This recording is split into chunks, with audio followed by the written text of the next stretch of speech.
He bought her. The Duke of Blackwood, a man forged in ice, and ambition purchased my future with a stack of gold and a cold contract. To the world I was his Duchess, but in the chilling quiet of his Gothic manner, his eyes told me I was just another asset, a pretty entry in his ledger. He warned me never to expect his heart, for he claimed he didn't have one. He said I was just a bargain, a beautiful breathing solution to his need for an heir. But when my life was forfeit, when the enemies his ruthlessness had created came for me, this cold-hearted duke did the unthinkable. He set his entire world on fire, just for the chance to save me. The air in the Vance family drawing room was thick with the scent of dying flowers and desperation. It was a smell Elara had grown accustomed to over the past year. Her father, Mr. Richard Vance, a man with a kind heart and a disastrous affinity for bad investments, sat slumped in his favourite armchair, his face the colour of old parchment. The last of their silver had been sold a week ago, and the bailiffs, patient as vultures, were due to arrive on the morning tide. Elara stood by the window, her reflection a ghostly image against the encroaching twilight. She traced the crack in the glass with a slender finger, a flaw that mirrored the fractures in her own world. At 20, she should have been thinking of balls and suitors of whispered compliments behind a fan. Instead, she was calculating how long the last of the coal would last, how to stretch a single loaf of bread to feed 3 people for 2 days. Her younger sister Lily was upstairs, mercifully asleep, unaware that their home was about to be ripped from beneath them. A sharp rap on the heavy oak door startled them. It was too late for a social call and too early for the bailiffs. Mr. Vance's head shot up, a flicker of raw fear in his eyes. Who could that be? He whispered, his voice trembling. Their last remaining servant, an elderly man named Thomas, whose loyalty far outstripped his wages, shuffled into the room. "A visitor for you, sir. His Grace, the Duke of Blackwood." A collective gasp filled the small room.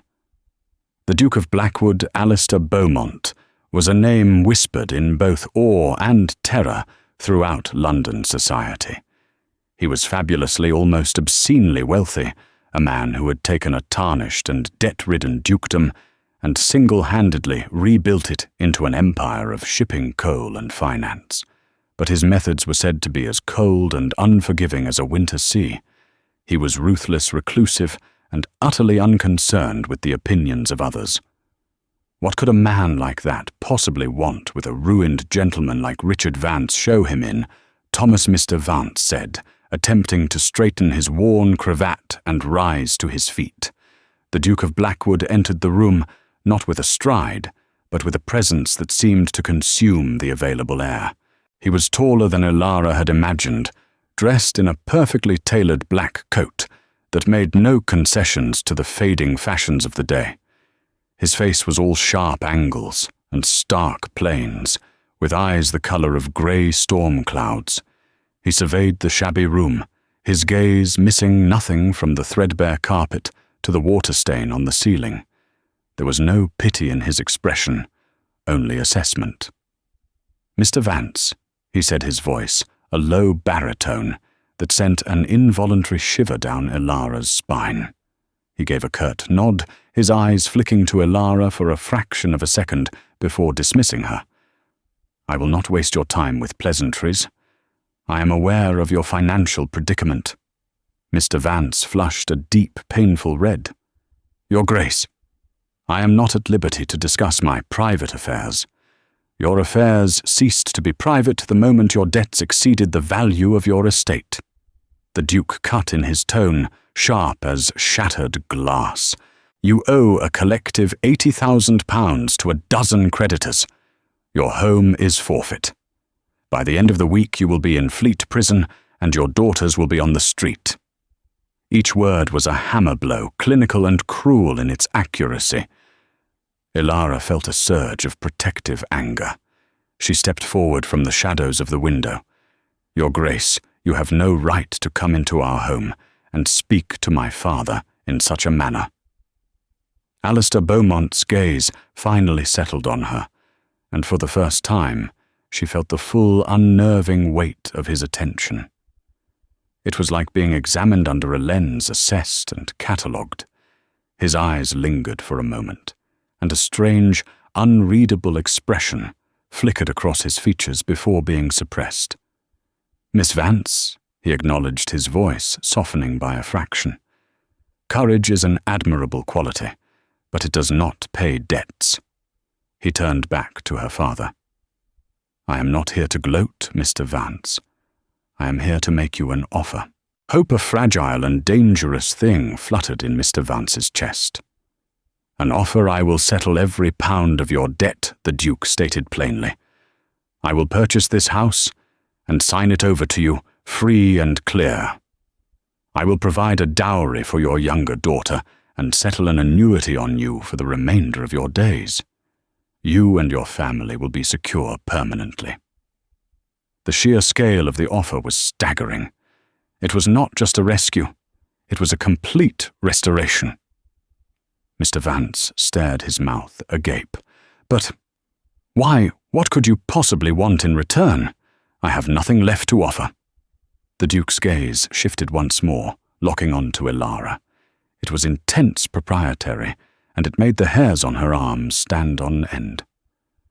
"Oh, but you do," Alistair said softly, the words hanging in the silent room like a death sentence. "You have your eldest daughter. I require a Duchess. I will have Miss Elara Vance as my wife." The world tilted on its axis. Elara felt the blood drain from her face. Marriage to this man. It wasn't a proposal. It was a transaction. He was buying her like a prize mare at Tattersall's to secure his line and run his home. Her father was speechless, looking from the Duke to his daughter in horror. "Absolutely not," Mr. Vance finally choked out, finding his voice. "I would rather rot in prison than sell my daughter." "You will do more than rot, the Duke," said his voice, losing its thin veneer of civility. "You will die there. And what of your daughters, then? Mr. Vance, Miss Elara, has beauty, yes, but no dowry. She will be forced to become a governess or a companion, living on the charity of others. And your younger child, what prospects will she have with a disgraced name and a dead father? I am offering her a future." He was a master of cruelty, twisting the knife of her father's love and fear for his children. Elara looked at her father's ashen face, at the visible tremor in his hands, and she thought of sweet Lily, her innocent laughter, her bright future. All of it would be extinguished. They would be cast out, shamed and broken. This man, this cold, ruthless Duke, was offering them salvation. The price was her life, her freedom, her heart. Taking a deep, shuddering breath, Elara met the Duke's unblinking stare. She would not let him see her crumble. She lifted her chin, her back as straight as a soldier's. "I accept your terms, Your Grace," she said, her voice clear and steady, betraying none of the terror that was screaming inside her. The Duke's severe expression did not change, but she saw a flicker of something in his eyes. Not triumph, but a strange, quiet finality, as if a long and difficult acquisition had just been completed. "Elara, no," her father cried, reaching for her. She gently placed a hand on his arm. "It is the only way, Papa. For you. For Lily." Alistair Beaumont gave a single satisfied nod. "A wise decision, Miss Vance. My solicitor will call upon your father in the morning to settle the accounts. You and I will be married by special license at the end of the week. Have your things packed. I will send a carriage for you." And with that, he turned and walked out of their lives, leaving behind a wake of paid debts and a shattered heart. Elara Vance was no longer a person. She was a bargain, The carriage that came for Elara was a testament to the Duke's immense wealth. It was lacquered in a deep, glossy black, highlighted with a silver crest of a wolf's head, and pulled by 4 perfectly matched grey horses that moved with a fluid, powerful grace. It was a beautiful cage, and as she settled into the plush velvet interior, leaving her tearful father and bewildered sister on the steps of their newly secured home, Elara felt the invisible bars closing around her. The journey to Blackwood Manor was a long one, taking her out of the familiar chaos of London and into the rolling, untamed countryside of the north. The further they went, the more the landscape seemed to reflect the disposition of its master, wild, imposing, and melancholic. Blackwood Manor appeared suddenly cresting a hill as the sun began its descent. It wasn't a house, it was a fortress of grey stone, a Gothic behemoth that seemed to claw at the sky with its turrets and spires.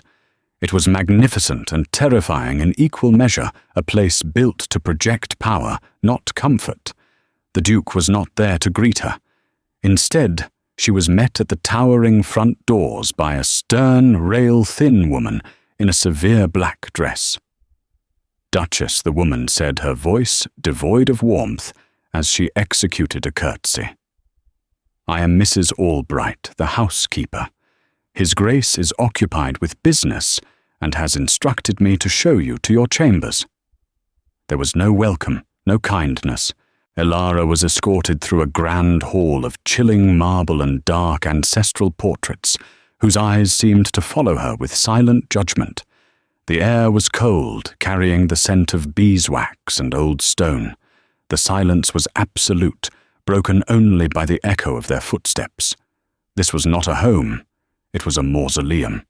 Her chambers were, in a word, palatial. A vast suite of rooms, decorated in shades of deep blue and silver, with a 4-poster bed so large it could have slept a family, and French doors that opened onto a private balcony overlooking the desolate beauty of the moors. It was luxurious, opulent, and utterly impersonal. There was nothing of her new husband in the room, and certainly nothing of her. "His Grace will expect you for dinner at 8, Mrs. Albright stated. "A maid will be sent to assist you. Your belongings have already been unpacked." The slight hesitation in her voice made it clear she thought Elara's meagre wardrobe was laughably inadequate. Left alone, Elara walked to the windows. The sun had dipped below the horizon, painting the sky in brutal streaks of orange and purple. The wind howled a lonely song across the moors. This was her new life. A gilded prison with a cold, enigmatic stranger for a jailer. Dinner was an excruciatingly formal affair in a dining hall that could have seated 100 guests. It was just the two of them, seated at opposite ends of a ridiculously long, polished table. The cavernous space between them felt like a physical representation of the distance in their marriage. Alistair looked up from his plate as she entered, his grey eyes, assessing her simple grey gown. "I trust your journey was satisfactory." "It was, thank you," she replied, her voice sounding small in the vast room. Silence descended, punctuated only by the clinking of cutlery on porcelain as silent-footed servants moved around them. He did not try to make conversation, and Elara, still raw from the transaction that had brought her here, had no desire to try. She watched him from across the expanse of mahogany. He was a man entirely self-contained, a fortress unto himself. What secrets did he hold? What had forged such a hard and unforgiving man? After the meal, he led her not to a drawing room for conversation, but to his library. It was the one room in the house that felt alive. Bookshelves soared to the ceiling, crammed with thousands of volumes. A fire crackled in the hearth, casting a warm, dancing light on the leather-bound spines. He stood before the fire, his back to her. "I believe it is best we establish the terms of our arrangement clearly so there are no misunderstandings." Elara stiffened. arrangement. This marriage, he clarified, turning to face her. The firelight carved shadows on his face, making him look even more formidable. I have fulfilled my side of the bargain. Your family is secure. Now for yours. I expect you to be a flawless Duchess. You will manage this household host, my political and business associates, and comport yourself with the dignity befitting my name. Above all, you will provide me with an heir, a son to carry on the Blackwood line. His words were cold, clinical, a list of duties. And what shall I expect from you, your grace, as my husband? A flicker of something mockery perhaps crossed his face. You will have my name, my protection, and an unlimited allowance. You will want for nothing material. That is all. And affection, companionship, kindness. The words were out before she could stop them, a desperate plea from the part of her that still dreamed of a normal life. He took a step closer, his height and presence overwhelming her. His voice dropped to a low, dangerous murmur. Do not seek from me what I do not possess. My heart is not part of this bargain. It is not for sale, and it is not for you. Do your duty, and we shall have a peaceful coexistence. Try for more, and you will only find disappointment. With that, he gestured to a door on the far side of the room. Those are your chambers. These are mine. They connect for practicality. But I assure you, Duchess, the door between them will remain firmly closed until I deem it necessary to open it. He was dismissing her, sending her to her room like a disobedient child. Humiliation warred with a deep, aching loneliness. She had known this would be a loveless marriage, but she had not anticipated this level of calculated coldness. She had been brought here for one purpose, and one purpose only, to be a vessel for his legacy. Without another word, she turned and walked to her suite, the heavy silence of the grand manor pressing in on her. She closed the door to her bedroom, and finally let the tears she had been holding back since she'd left her father's house fall. She cried for her lost future, for the warmth of her family, and for the profound, terrifying emptiness of her new life as the bargain Duchess. The first few months at Blackwood Manor passed in a haze of structured loneliness. Elara fulfilled her duties with a quiet, steely determination.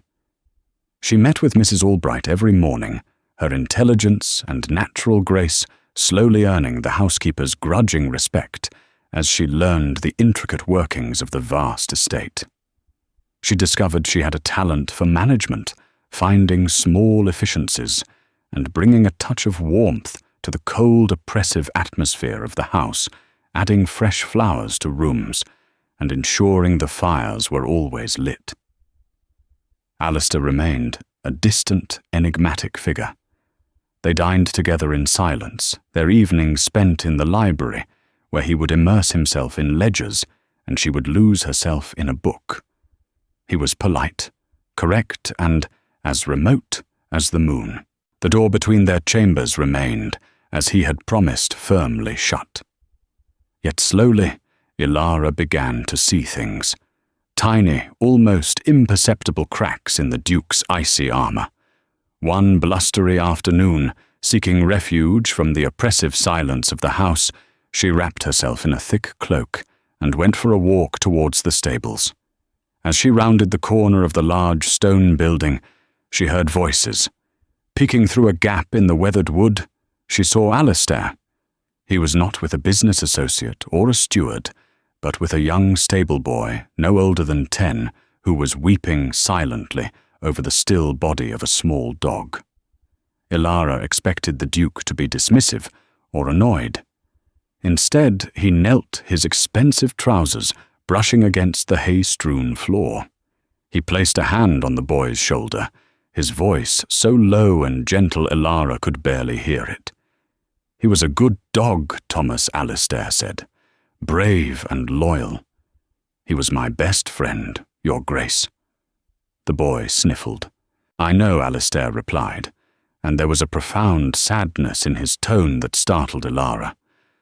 "The best ones always leave us too soon. We will bury him on the hill under the old oak where he liked to chase the rabbits." He stayed with the boy for nearly half an hour, helping him wrap the small body in a blanket and speaking to him not as a duke to a servant, but as one grieving heart to another. Elara slipped away before they saw her, her own heart aching with a confusing mix of emotions. Another time, late one night when she couldn't sleep, she wandered down to the library for a book. She found the Duke there, asleep in his armchair by the dying fire, a volume of Keats's poetry lying open on his chest. In sleep, the harsh lines of his face were softened. The ruthless businessman was gone, and in his place was a man who looked weary, burdened, and strangely vulnerable. A dark lock of hair had fallen across his forehead, and she felt an overwhelming, insane urge to reach out and brush it back. She resisted, of course, backing away. As silently as she came, the image of him seared into her mind. Her curiosity piqued. She began to gently question the staff. Most were too fearful of the Duke to speak of him, but his valet, an elderly, kind-faced man named Mr. Davies, who had served the family since Alistair was a boy, offered a small piece of the puzzle. "His Grace. He wasn't always like this, Duchess," Mr. Davies confided one afternoon, as he helped Elara catalogue some books in the library. His father, the old Duke, he was a charmer and a gambler. He nearly bankrupted the estate, drove it into the ground with his recklessness. He paused, polishing a leather spine with a soft cloth. When he died, Master Alistair was only 19. The creditors were circling like sharks. Everyone told him to sell, to run. But he refused. He worked day and night for years. He made hard choices, unpopular choices. He sacrificed his youth, his friends, any chance of a normal life to rebuild this house, stone by stone, shilling by shilling. It made him hard, yes. It taught him that sentiment is a weakness and trust is a liability. The story painted a new picture of her husband, not of a man born cruel, but of one forged in the fires of responsibility and betrayal. His obsession with wealth and control was not greed. It was a desperate defense against the chaos that had nearly destroyed his world once before. Armed with this new understanding, Elara began to change her tactics. She no longer accepted his silence at dinner. She began to speak of her day, of the books she was reading, of memories from her childhood. At first he would just listen, his expression unreadable. But then he started to respond. One evening she mentioned a passage from a book on Roman history she was reading. "The author's analysis of the Gratian reforms is flawed," Alistair stated unexpectedly. "He fails to account for the shifting economic loyalties of the equestrian class." Elara, surprised and intrigued, challenged him, but surely the primary motivation was senatorial fear of losing land and power. What followed was a spirited hour-long debate. Elara found that behind his wall of silence was a brilliant, incisive mind. He was formidably intelligent, well-read, and for the first time he was treating her not as a possession, but as an intellectual equal. At the end of the night, as they rose from the table, there was a flicker of genuine respect in his eyes. It was a small victory, but it felt monumental. For the first time since her arrival, Elara felt a sliver of hope. Perhaps there was a man worth knowing behind the title. Perhaps this cold, empty manor could one day feel like a home. She was still a bargain, but she was beginning to suspect the Duke had gotten far more than he had paid for, and more confusingly, she was beginning to wish he would realize it too. The fragile thaw between them came to an abrupt and brutal end at the annual Blackwood Gala. It was Elara's formal debut as the Duchess, an event Alistair had insisted upon. He needed to present his new wife to society, to quell the gossip surrounding their hasty marriage and solidify his dynasty. For weeks, the manor had been in a state of controlled chaos. Elara threw herself into the preparations, her natural flair for organization, transforming the intimidatingly grand ballroom into a breathtaking spectacle of silver and white roses. She chose her gown with care, a simple but elegant creation of deep sapphire silk that brought out the color of her eyes. For the first time, she felt a flicker of excitement, a hope that this night could be a turning point for them. When she descended the grand staircase, Alistair was waiting at the bottom. He was dressed in stark black evening wear, a diamond stickpin at his throat. As his eyes met hers, his famously impassive expression broke for a fraction of a second. He looked stunned. He took her hand, his touch lingering longer than usual as he raised it to his lips. "You look exquisite, Elara." He murmured the use of her given name, a rare and potent intimacy. A blush warmed her cheeks. "Thank you, Your Grace." "Alistair," he corrected softly. "Tonight you will call me Alistair." The first hour of the gala was a whirlwind. Elara stood by his side, a perfect picture of the serene and gracious Duchess, accepting compliments and navigating the treacherous waters of high society with an ease that impressed even him. She could see the approval in his eyes, the possessive pride he took in her performance. For a fleeting, hopeful moment, she felt like his wife, not his purchase. The illusion was shattered by the arrival of Lord Harrington. Marcus Harrington was a rival of Alistair's, a man whose old money family looked down on Alistair's new fortune, built through trade and industry rather than inherited land. Harrington was known for his sharp tongue and his smug, condescending air. He approached them with a practiced smile that didn't reach his cold eyes. Blackwood, he drawled, his gaze sweeping over Elara in a way that made her skin crawl. "I must congratulate you. I had heard you'd made a recent acquisition, but I had no idea she was quite so pristine. Tell me, what did a gem like this cost you? I'm always in the market for a good bargain." The insult was deliberate, public, and venomous. It struck directly at the heart of their arrangement, turning Elara from a duchess into a commodity. The small circle of people around them fell silent, their eyes wide with scandalized delight. Elara felt the blood drain from her face. Alistair's body went rigid beside her. His hand, which had been resting lightly on her back, tightened like a vice. His face became a mask of pure, cold fury. Harrington Alistair said, his voice dangerously low and quiet, "If you ever speak to my wife again, I will personally see to it that your name becomes a footnote in the history of financial ruin. Now get out of my house." Harrington paled, taken aback by the sheer menace in Alistair's voice. With a sputtered excuse, he and his party made a hasty retreat. The incident was over in a moment, but the damage was done. The whispers had already started. The poison of Harrington's words had seeped into the air. Alistair's mood was thunderous for the rest of the evening. He was polite to his guests, but the warmth from earlier was gone, replaced by an icy fury. As soon as the last guest departed, he turned on her. "Go to the library," he commanded, his voice clipped. Her heart pounded in her chest as she followed him into the room. The fire had died down to embers, casting long, menacing shadows. He didn't turn to face her, but stared into the darkened fireplace. "That was a disaster," he bit out. "It was not my fault, Alice, Your Grace," she began, her voice trembling slightly. "Lord Harrington was deliberately trying to provoke you." And he succeeded. Alistair whirled around his face, a storm of rage, and something else she couldn't name, humiliation, perhaps. He succeeded because he spoke the truth, didn't he? Everyone out there tonight was thinking it. They see you and they see my gold. They see the desperate daughter of a bankrupt gentleman who sold herself to save her family.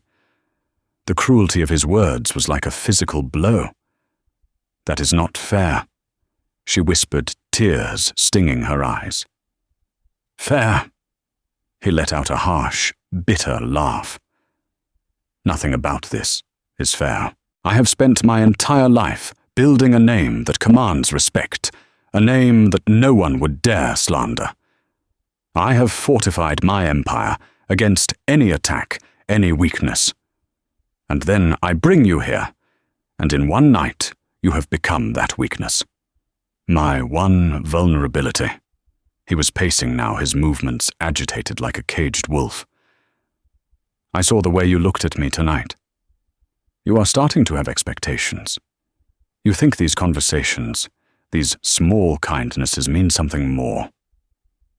He stopped directly in front of her, his grey eyes as cold and hard as granite. He loomed over her, his fury a palpable force in the room.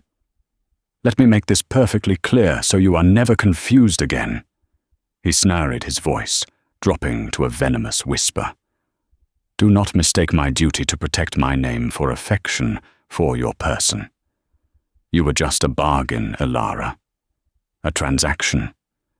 A means to settle a debt and secure my legacy.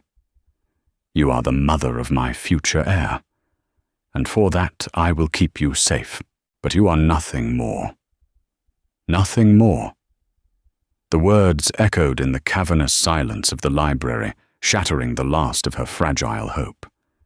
Every small moment, his kindness to the stable boy, his intellectual respect, the softness in his voice, when he'd called her exquisite, it all turned to ash. He didn't see her. He saw a liability, a vulnerability, a bargain he was beginning to regret. Without another word, she turned. She walked out of the library, across the cold marble hall, and up the grand staircase, her back ramrod straight, refusing to give him the satisfaction of seeing her break. But the moment the door to her chambers closed behind her, a strangled sob escaped her lips, and she collapsed against the cold, hard wood. He had warned her she would only find disappointment if she tried for more. He had been right. In the weeks following the gala, a chilling frost descended upon Blackwood Manor, far colder than the encroaching autumn air. The fragile bridge Elara and Alistair had begun to build between them was gone, obliterated by his cruel words. He had retreated completely behind his impenetrable fortress of indifference. Dinners reverted to their stiff, silent formality. The door between their chambers felt more like a sealed tomb than a mere partition. Elara, for her part, erected a fortress of her own. Her heart was a bruised, tender thing, but her pride was a formidable shield. She continued her duties as Duchess, with impeccable grace, her composure so flawless that not even the hawk-eyed Mrs. Albright could detect a crack. She was polite, distant, and serenely efficient. She gave Alistair no hint of the pain he had inflicted. If she was nothing more than a bargain to him, then she would be the most perfectly executed contract he had ever signed. But Alistair was not as unaffected as he appeared. He found her cool detachment maddening. He had expected tears, arguments, recriminations. Instead, he got a polite stranger who ran his home with chilling perfection. The spirited woman who debated Roman history with him was gone, replaced by a beautiful, hollow shell. He would watch her across the dinner table, her face calm and her eyes empty, and a feeling he refused to name, regret, would twist in his gut. He had wanted to push her away to re-establish the boundaries of their arrangement. He had succeeded too well. The silence in the manor was no longer peaceful. It was suffocating. Meanwhile, outside the stone walls of Blackwood, Lord Harrington was not idle. Publicly humiliated and ejected from the Duke's home, his resentment had festered into a dangerous obsession. He saw ruining Alistair Beaumont not just as a desirable outcome, but as a life's mission. And as Alistair himself had furiously declared he had found the Duke's one vulnerability, his wife. Harrington began his campaign subtly. He started a whispering campaign in the London clubs and drawing rooms. The rumours were insidious and cleverly crafted. He didn't attack Elara directly at first. Instead, he painted a picture of her as a cunning social climber. Stories completely fabricated emerged about her family's true history, that her father wasn't just a poor investor, but a cheat, that Elara had a string of clandestine lovers before her marriage. He implied that the Duchess was a spendthrift leaking falsified tradesmen's bills to gossip columnists, suggesting she was squandering the Blackwood fortune on frivolous luxuries. The goal was to isolate her, to tarnish her reputation so thoroughly that she would become a social pariah, an embarrassment that would cling to the proud Duke of Blackwood like mud. Alistair's network of informants quickly brought these rumours to his attention. His initial reaction was a cold, dismissive fury. It was the price of power, the gnats that buzz around a lion. But as the whispers grew louder and more vicious, he saw the effect they were having. Invitations to social events for the Duchess began to dwindle. When she did attend a function in the nearby town, she was met with cold shoulders and thinly veiled stares. One afternoon, Elara returned from a charity committee, meeting her face pale, but her expression composed. Alistair found her in the drawing room, staring out the window, her teacup untouched beside her. Lady Danbury made it clear my presence was no longer required on the committee, she said, without turning to look at him. Her voice was flat, devoid of emotion. She said, "My precarious reputation might harm their fundraising efforts." Alistair felt a surge of white-hot rage that startled him with its intensity. It was one thing for Harrington to attack him, quite another to aim his poison at Elara. He had brought her into this world, and his protection was part of the bargain. But this felt different. This wasn't about protecting his name. It was about protecting her. "Harrington will pay for this," he growled. Elara finally turned, and for the first time in weeks he saw a flicker of the old fire in her eyes. "Will he? And how will you exact your revenge? Your Grace, will you ruin him financially? That will only prove the rumours that you are a ruthless brute who silences all who displease him. It will not restore my name." She was right. A direct financial attack would be seen as bullying, confirming Harrington's narrative. He was trapped. That night, unable to sleep, Alistair found himself standing before the closed door to her chambers. His hand hovered over the handle. He wanted to go to her, to tell her that he was sorry, that his words had been born of fear and pride, that the sight of her being hurt by society's vipers filled him with a primitive fury he couldn't explain. He couldn't form the words. The habits of a lifetime of sealing himself off from all emotion were too strong. He dropped his hand and retreated to the shadows of his own room. The storm Harrington was brewing was growing darker. He was no longer content with mere rumours. He needed a scandal, so great, so undeniable that it would shatter the Blackwood name forever. He began to watch Elara's movements, his agents tracking her rare excursions into the village. He knew she was isolated, lonely, and wounded. A wounded animal, he reasoned, was easy prey. He began to formulate a new, more sinister plan. One that would not just tarnish the Duchess's reputation, but would place her in a trap from which there was no escape. Elara's only solace in the cold fortress of Blackwood Manor was her younger sister, Lily. Once a month, she was permitted to take the carriage to a small inn in a neighbouring town to meet her. These visits were a lifeline, a precious few hours of warmth and unconditional love that sustained her through the long, silent weeks. Alistair, for all his coldness, had never interfered with these meetings. They were, he'd stated, a reasonable condition of their arrangement. It was this single, predictable vulnerability that Lord Harrington chose to exploit. He bribed one of the inn's stable hands to report on the Duchess's schedule. Then he set his trap with meticulous care. He forged a letter perfectly mimicking Lily's youthful, exuberant handwriting. The letter was delivered to Blackwood Manor by a special messenger marked urgent. Elara's heart pounded as she broke the seal. The letter was frantic. It claimed their father had suffered a terrible relapse, a heart seizure, and was gravely ill at a small boarding house in a town 2 hours away, a different town from their usual meeting place. Lily was alone, terrified, and begged Elara to come at once. The final line read, "Please, Elara, tell no one. Papa is so proud, he would be mortified if the Duke knew he was in such a lowly place." Come alone. Every instinct screamed at Elara. The secrecy, the change in location, it was all wrong. But the thought of her father dying of her young sister alone and frightened overrode her caution. The handwriting was perfect, the tone of panic so utterly convincing. She couldn't risk ignoring it. What if it was true, honoring the letter's plea she didn't tell Alistair? Their relations were so strained, she couldn't bear the thought of his cold dismissal, or worse, his suspicion. She ordered her personal carriage, telling the driver only that she had an urgent family matter to attend to. The journey was fraught with anxiety. The carriage rumbled down unfamiliar country lanes, the sky overhead turning a bruised purple as a storm threatened.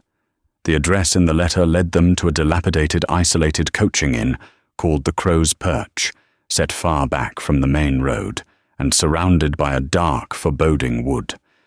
It was not a boarding house. It was a disreputable-looking tavern. Fear, cold and sharp, finally pierced her panic. This was wrong. Terribly wrong. "Stay here," she ordered the driver, her voice tight. "If I'm not back in 10 minutes, ride for help." Clutching her cloak around her, she stepped out into the wind and approached the inn. The moment she pushed open the heavy wooden door, she knew she had made a catastrophic mistake. The common room was dingy and smelled of sour ale. A few rough-looking men glanced up from their drinks, their eyes lingering on her fine clothes. There was no sign of Lily or her father. A side door opened, and Lord Harrington stepped out, a smug, triumphant smile spreading across his face. "Duchess," he said, his voice dripping with mock courtesy. "How good of you to join me. I was so hoping you'd accept my invitation." "Where is my sister?" Elara demanded, her voice shaking but her eyes flashing with defiance. "Your sister is perfectly safe in London." "I imagine," Harrington sneered. "Unlike you. You see, I have a story to tell. A story about a lonely duchess who arranges clandestine meetings with her lover at a roadside inn. A story backed up by a dozen witnesses. He gestured to the leering men in the room, who will all swear they saw you arrive alone and enter a private room with me. By the time your husband gets here, the scandal will be inescapable. He was going to ruin her. Not with whispers, but with a public, sordid lie that she would have no way to disprove. He will never believe you," she spat. "Oh, won't he?" Harrington laughed. "A man like Blackwood, so obsessed with his name and reputation, he already sees you as a liability. This will just confirm his worst fears. He will cast you out so fast your head will spin. And I will be there to watch his empire of pride crumble into dust." He took a step towards her. Elara backed away, her heart hammering against her ribs. She glanced towards the door, but 2 of the brutish men had moved to block it. She was trapped. Back at Blackwood Manor, Alistair returned from a ride to find the house in a state of quiet unease. He asked for his wife and was informed by a nervous footman that the Duchess had left unexpectedly hours ago after receiving an urgent letter. "Where did she go?" Alistair demanded. She did not say, "Your Grace," only that it was a family emergency. Alistair felt a cold knot of dread form in his stomach. An emergency, and she hadn't told him he went to her rooms. On her writing desk lay the forged letter which she had left behind in her haste. He picked it up. As his eyes scanned the words, his blood ran cold. He knew Lily's handwriting from the monthly letters Elara shared with him. This was close, but it was a forgery. The flourishes were too perfect, the slant too consistent. It was a fake.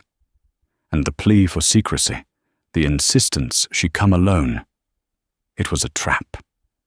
In that moment, the ice around his heart didn't just crack. It shattered. All the pride, the anger, the carefully constructed walls of indifference, they were vaporized by a single primal emotion, terror. Terror for her. The image of Elara walking into a trap set by a man as vile as Harrington filled him with a fear more profound than any financial ruin he had ever faced. He didn't hesitate. He stormed out of the room, shouting orders. "Saddle my horse, and send riders to every magistrate in the county. The Duchess has been taken." He ran to his study, not for a weapon, but for his ledgers. He didn't know what Harrington wanted, but he knew the man was driven by greed and envy. Whatever the price to get Elara back, whatever the demand, he would pay it. His fortune, his lands, his entire empire. It was all just ink and paper. She was real. She was everything. He hadn't realized it until now, standing on the precipice of losing her. He hadn't understood that his fury at the gala wasn't about his name. It was about the fact that Harrington had dared to insult her. His vulnerability wasn't that she was a bargain. It was that he had, against all his resolutions, fallen completely and irrevocably in love with his wife. While Alistair rallied his men, Lord Harrington's plan was already in motion. He didn't want a quick ransom. He wanted to twist the knife to make Alistair bleed, not just his gold, but his pride.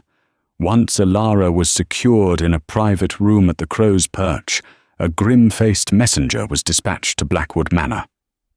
The messenger arrived just as Alistair was about to ride out himself. The note was brief and brutal. It informed the Duke that his wife was being held. She was for the moment unharmed. The note did not demand money. Instead, it listed a series of business holdings. Transfer ownership of the Blackwood Shipping Line's Far East Division to Harrington Industries. Sell your controlling shares in the Northern Collieries at the publicly listed and currently deflated price. Cede the deed to the Blackwood London townhouse and the 3 adjacent properties on Belgravia Square. The list went on. It was a systematic dismantling of the Blackwood Empire. Harrington wasn't just asking for cash. He was demanding the very assets Alistair had spent his life acquiring, the cornerstones of his power. To agree would be to hand his greatest rival the keys to his kingdom, to cripple his own financial standing for a generation. The final line was the cruelest twist you have until dawn. If my agents do not have the signed deeds and transfer notes, I will not be able to guarantee the Duchess's reputation or her safety. A word to the authorities, and she will pay the price. It was blackmail on an epic scale. Alistair's business manager, Mr. Croft, a man who had been with him for a decade, read the note over his shoulder and gasped. "Your Grace, you cannot." Croft whispered, his face ashen. "This is everything. This is half your fortune. It will take years, decades to recover. He means to ruin you." Alistair didn't even look at him. His grey eyes, usually so cold and calculating, burned with a feverish intensity. All the shrewdness, all the ruthless financial acumen that had built his empire was now focused on a single goal, getting Elara back. "Get my solicitors. Get my bankers. Wake them up. Drag them from their beds if you must," Alistair commanded, his voice a low, dangerous growl. "We have work to do." For the next several hours, the library at Blackwood Manor, normally a sanctuary of quiet contemplation, was transformed into a war room. The fire roared in the hearth as Alistair, his face a grim mask of concentration, began to systematically set his own world on fire. With Croft and his lawyers looking on in horror, he began to sign the documents. The pen strokes were firm, decisive, without a hint of hesitation. "The Far East Division. Done," he said, sliding a thick vellum document across the table. "Croft, draft a letter to the board. Inform them of the change in ownership, effective immediately. But, Your Grace, the trade deal with Canton is about to close. It's worth a fortune." "The deal is dead," Alistair snapped. "Next, the collieries. Instruct my broker to execute the sale at market open. Sell all of it. At this price we'll lose hundreds of thousands," a pale-faced solicitor protested. "I am aware," Alistair said, his voice laced with ice. "Do it." He moved through the list with the brutal efficiency of a surgeon amputating a limb. He signed away the deeds to his London properties, the very symbols of his social ascendancy. He liquidated stock portfolios, emptied accounts, and transferred vast sums. Each signature was another brick pulled from the foundation of his empire. Each command was another shovelful of dirt on the grave of his life's work. The men in the room watched him, mesmerized by the scale of the destruction. This was not the Duke of Blackwood they knew, the man who would fight for weeks over 1/10 of a percentage point in a contract was now giving away his life's work as if it were pocket change. He was burning his fortune to the ground. Mr. Davies, the old valet, stood silently by the door watching his master. He saw what the others did not. He didn't see a man going mad. He saw a man who had finally found something he valued more than all the gold in the world. He saw the boy he'd once known, the one who had sworn to protect his family's legacy, now willing to sacrifice it all for the woman who had become his true legacy. By the hour before dawn, it was done. A satchel lay on the desk, filled with signed deeds, transfer notes, and bank drafts. It represented a catastrophic financial blow, a victory for Harrington, so complete it was almost unimaginable. Alistair stood, his shoulders stiff with exhaustion and tension. He picked up the satchel. "Your Grace, you can't deliver this yourself," Croft pleaded. "It's a trap." "I know," Alistair said, his eyes fixed on some distant point. He walked to a locked cabinet and removed a heavy, long-barreled dueling pistol, checking its load with practiced hands. "Harrington is a man of ego. He won't be able to resist seeing my face when I surrender. That is what I am counting on." He turned to his men.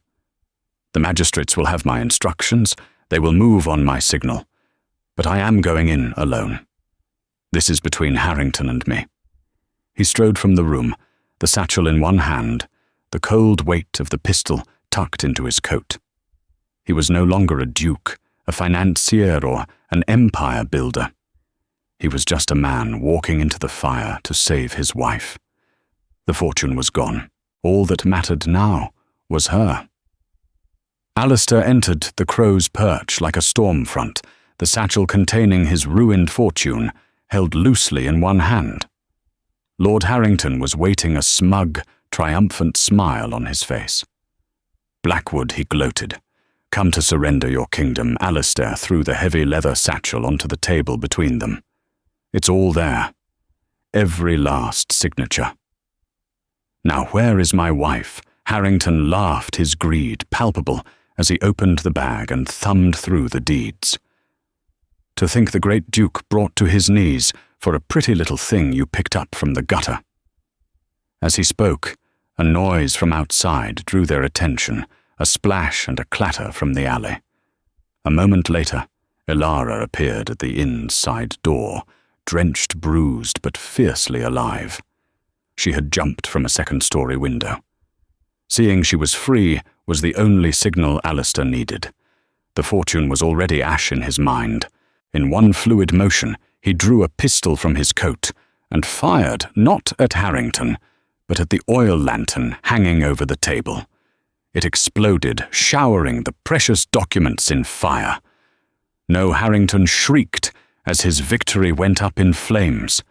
Alistair seized the moment of chaos, grabbing Elara's arm and pulling her out into the pre-dawn mist. "Run!" he yelled. They plunged into the woods, just as Harrington's thugs gave chase.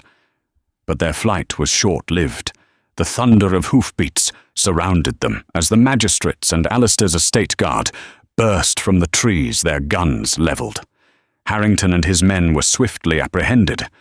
In the sudden quiet aftermath, Alistair turned to Elara, his world shrinking to the sight of her face. He reached out his hand, trembling as he cupped her cheek. "Are you hurt?" "No," she whispered, her eyes searching his. "Your fortune. You destroyed it." It was nothing, he said, his voice raw with an emotion she had never heard. "Paper and dust. I was a blind, arrogant fool, Elara. I built walls of gold around my heart and thought it made me strong. It only made me poor." Tears welled in his eyes, bright and honest in the morning light. "You are not my weakness. You are my only strength. You were never a bargain. You were a miracle. I love you, Elara, more than any fortune, more than my own life." The cruel, ruthless Duke was gone, replaced by the man who had set his world on fire for her. A sob of relief and love escaped her lips. "Oh, Alistair," she cried, throwing her arms around his neck. He held her tightly, as if he would never let go. They had lost a great fortune, but in the ashes of the Duke's empire, they had finally found everything that truly mattered. In the end, the greatest fortunes are not held in vaults of gold or recorded in ledgers, but are measured by the beat of a human heart. Alistair Beaumont learned that a life built on power is an empty fortress without love, and Elara Vance discovered that even the coldest, most ruthless man can harbor the most passionate and self-sacrificing fire. Theirs was a marriage that began as a cruel bargain, a simple transaction of debt for duty. But it was forged into an unbreakable bond through ultimate sacrifice, proving that true love isn't about what you can gain, but what you are willing to lose. What did you think of the Duke's transformation? Could you forgive him for his cruel words after he sacrificed everything to save her? Let us know your thoughts in the comments below. If you were moved by their dramatic story of love and redemption, please honor their journey by giving this video a thumbs up, sharing it with a friend who loves a passionate romance, and of course, don't forget to subscribe for more stories of love against all odds. Thank you for listening.